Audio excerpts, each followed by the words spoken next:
It's a pleasure to be joined now on MASN All Access by Kyle Glaser, a national writer for Baseball America. Kyle, thank you so much for hopping on. Yeah, my pleasure. Thanks for having me. So Baseball America has just updated their top 100 prospect rankings, and at the top of the list is Orioles infield prospect Gunnar Henderson. Now, Gunnar has always been a very good prospect, but what vaulted him up to this spot of number one? Yeah, we've really seen his game mature this year. He was always big, fast, athletic, showed you a lot of tools you liked. It was just a matter of getting, bigger, stronger, adjusting to the pro game. We saw him have a solid debut last year, but he struggled a little bit once he got up to the higher levels. This year he came back and he just saw that jump you want to see physically from a skills perspective. And really just what has stood out about him this year is he's doing everything well, hitting for average, hitting for power. He's improved his defense at shortstop to silence some questions about whether or not he could stick at the position. He's really kind of been on the trajectory you want to see from a young player.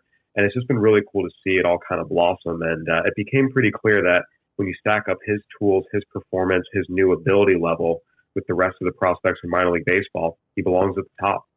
Now, you mentioned some of the questions surrounding Henderson. I think two of the biggest ones this year were his defense and his swing and miss rate. How has he answered those question marks this season?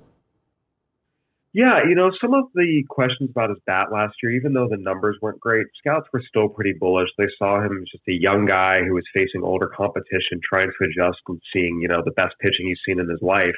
And there was a lot of faith that because he's a very hardworking kid who checks all the makeup boxes you wanted, that he would make the adjustment. Still, you have to see it actually happen before you can kind of pull the trigger, so to speak. And we've seen it happen this year. Again, a lot of it is physical maturation. It's also just maturation of his game, his approach. A lot of the natural things you see happen, but not every prospect can make that jump, and he made it. And defensively as well. Again, he's always been a good athlete. He's just a little bit of a bigger guy, so the question was, okay, how is he going to develop? Is he going to outgrow the position? And we've seen him this year at AAA. He's actually continued to get better defensively at shortstop to the point now where there's a lot of confidence he can not only stick at the position, but be a pretty good defender over there. So you're right. There were two questions that need to be answered, and he answered them loudly this year with how he came back and got better. Now, Gunnar Henderson is knocking on the door to the major leagues. What do you think his upside is as a big leaguer? He has a chance to be an above-average, everyday shortstop who hits for average and power, and those type of players make all-star games. He absolutely has that in there. And one of the things that, a lot of evaluators have pointed out for years, and that's been really, really apparent this year as well, is he's going to get the most out of his ability. There's a lot of players out there who have big tools or, flash you a lot of ability, but sometimes leave you wanting more. Gunnar Henderson gives you all he's got. He plays hard. He's dialed in. He's focused. He has all the makeup components you want to see from a guy this talented to say, yeah, we feel pretty good about him fulfilling all of his expectations and really making sure that he's going to leave it all on the field. You don't have to worry about him leaving you wanting more. He plays hard every day and knows how to get the most from his ability and applies it on the field. Now, this is the Baltimore Orioles we're talking about, so there are plenty of other top 100 prospects to get to. A new name is Jackson Holliday. How did he stack up in the top 100 against the other draft class members? Yeah, we had him as one of the top three players in this year's draft class, number 3 on our rankings at Baseball America, which we compiled after extensive conversations with scouting directors and high-level executives across the industry. But there was a sense he absolutely was in the conversation for number 1. And the Orioles taking him number 1 was not a crazy pick at all. He's a really, really talented player. And right away for us at BA, he's a top 50 prospect without ever playing a professional game, which just speaks to his ability level. The trend upward's been great. Another guy who can play shortstop, has a chance to hit for average and power, can run a little bit. Someone a lot of people are very, very bullish on. Drew Jones for us was the top player in this year's draft class. The Diamondbacks took him second overall. Brooks Lee, one of the best pure hitters in college baseball, and as people think the best pure hitter, period, in this year's draft class. Those two guys check in just ahead of Jackson Holliday, but that's not any knock on him. That's just a testament to how good they are. Jackson Holliday is an excellent prospect and someone Orioles fans should be very excited about getting at the top of this year's draft.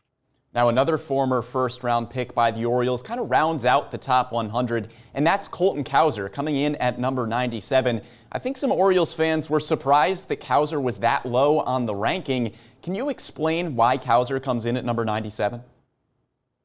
Sure. First and foremost, you have to keep in mind that if you're in the top 100, you pretty much project to be an above average everyday player, potential all-star. So even being on the back of the top 100 means we think you're really good, and scouts across the game think you're really good. In terms of where he stacks up compared to some of the other guys, one of the things is he really struggled a little bit this year early, in high A ball. Now he got a bump to double A. He's been tearing it up there. It's a smaller sample size, and scouts still have some questions about how he's going to handle some pitches on the inner half. That's something he still has to prove a little bit. But this is a guy who has a long track record of hitting, is a pretty good defender in the outfield. A lot of evaluators think very highly of him.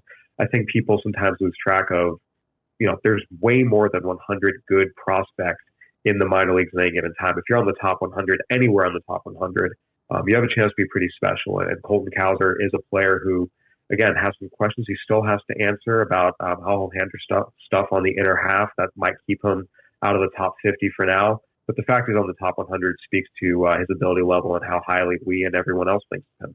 And finally, bouncing out of the top 100, Baseball America also recently updated the Orioles top 30. And at number 10, you'll find Seth Johnson, who was a recent trade deadline acquisition. What can you tell us about the Orioles' new right-hander? Yeah, so he was a shortstop who converted to the mound, played at Campbell, a small college in North Carolina. But he's got just a tremendous right arm with very limited pitching experience. He was up to 99 miles an hour, showing you a really good slider. Now, he suffered an elbow injury. He had Tommy John surgery early this year. The best case scenario is he'll be back the end of next year, and depending on his rehab, we'll see when it actually happens. But he's got a really good arm. It's just a matter of how is he going to come back post-surgery. And also, he's a little bit older now. A college guy is going to miss time with an injury. By the time he gets back, he might be pushing 25 years old without having seen time in Double A. So he still has a little bit of ways to go and things to prove. But you see an arm like that, you take a chance on it. And there's certainly a lot of potential there. And a lot of teams thought very highly of him, even in light of the injury. An exciting arm joining a lot of exciting talent in the Orioles farm system. Kyle Glaser, national writer for Baseball America. Thank you so much for joining us. My pleasure. Thanks for having me.